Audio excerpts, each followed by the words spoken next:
Praise the Lord. യെശയ്യാ പ്രവാചകൻ്റെ പുസ്തകം 48-ാം അധ്യായം അതിൻ്റെ 22 വരെയുള്ളതായ വേദവാക്യങ്ങൾ.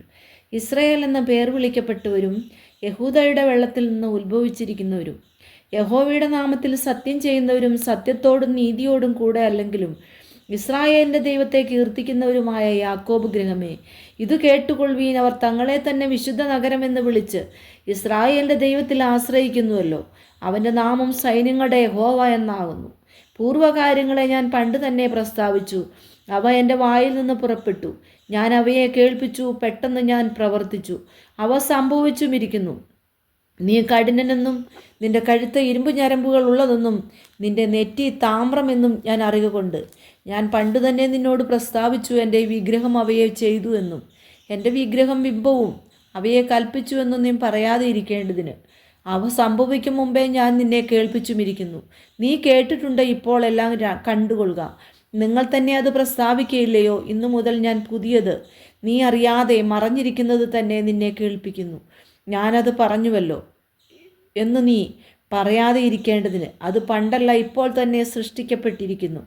ഇന്നേ ദിവസത്തിന് മുമ്പ് നീ അതിനെക്കുറിച്ച് ഒന്നും കേട്ടിട്ടില്ല. നീ കേൾക്കുകയോ അറിയുകയോ നിന്റെ ചെവി അന്ന് തുറക്കപ്പെടുകയോ ചെയ്തിട്ടില്ല. നീ വളരെ ദ്രോഹം ചെയ്തു, ഗർഭം മുതൽ വിശ്വാസവഞ്ചകനെന്ന് വിളിക്കപ്പെട്ടിരിക്കുന്നു എന്ന് ഞാൻ അറിഞ്ഞ് എൻ്റെ നാമനിമിത്തം ഞാൻ എൻ്റെ കോപത്തെ താമസിപ്പിക്കുന്നു. നിന്നെ സംഗ്രഹിക്കേണ്ടതിന് എൻ്റെ സ്തുതി നിമിത്തം ഞാൻ അടങ്ങിയിരിക്കുന്നു. ഇതാ, ഞാൻ നിന്നെ ഊതിക്കഴിച്ചിരിക്കുന്നു, വെള്ളിയെപ്പോലെ അല്ലതാനും. ഞാൻ നിന്നെ കഷ്ടതയുടെ ചൂളയിലാകുന്നു ശോധന കഴിച്ചത്. എൻ്റെ നിമിത്തം തന്നെ ഞാൻ അത് ചെയ്യും. എൻ്റെ നാമം അശുദ്ധമായി തീരുന്നത് എങ്ങനെ? ഞാൻ എൻ്റെ മഹത്വം മറ്റൊരുത്തനും കൊടുക്കയില്ല. യാക്കോബെ, ഞാൻ വിളിച്ചിരിക്കുന്ന ഇസ്രായേലേ, എൻ്റെ വാക്ക് കേൾക്കാൻ ഞാൻ അനന്യൻ, ഞാൻ ആദ്യനും ഞാൻ അന്ത്യനുമാകുന്നു. എൻ്റെ കൈ ഭൂമിക്ക് അടിസ്ഥാനമിട്ടു, എൻ്റെ വലങ്കൈ ആകാശത്തെ വിരിച്ചു. ഞാൻ വിളിക്കുമ്പോൾ അവയൊക്കെയും വരുന്നു. നിങ്ങളെല്ലാവരും കൂടി വന്ന് കേട്ടുകൊള്ളുവീൻ. അവരിൽ ആരിത് പ്രസ്താവിച്ചു? യഹോവ സ്നേഹിക്കുന്നവൻ ബാബേലിനോട് അവൻ്റെ ഹിതവും കൽദേരോട് അവൻ്റെ ഭുജബലവും അനുഷ്ഠിക്കും. ഞാൻ തന്നെ പ്രസ്താവിക്കുന്നു, ഞാൻ അവനെ വിളിച്ചു വരുത്തിയിരിക്കുന്നു. അവൻ്റെ വഴി സാധ്യമാകും. നിങ്ങൾ അടുത്തു വന്നിത് കേൾപ്പീൻ. ഞാൻ ആദ്യം മുതൽ രഹസ്യത്തിലല്ല പ്രസ്താവിച്ചിട്ടുള്ളത്.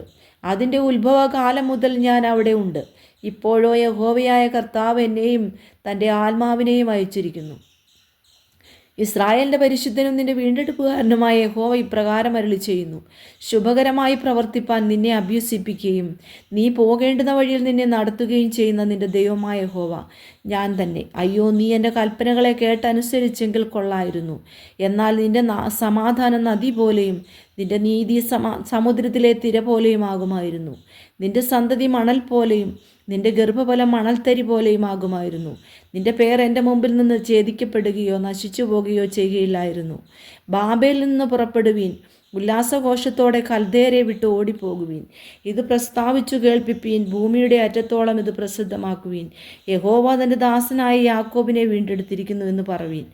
അവൻ അവരെ ശൂന്യപ്രദേശങ്ങളിൽ കൂടി നടത്തിയപ്പോൾ അവർക്ക് ദാഹിച്ചില്ല. അവൻ അവർക്ക് വേണ്ടി പാറയിൽ നിന്ന് വെള്ളം ഒഴുകുമാറാക്കി. അവൻ പാറ പിളർന്നപ്പോൾ വെള്ളം ചാടി പുറപ്പെട്ടു. ദുഷ്ടന്മാർക്ക് സമാധാനമില്ല എന്ന് യഹോവ അരുളി ചെയ്യുന്നു.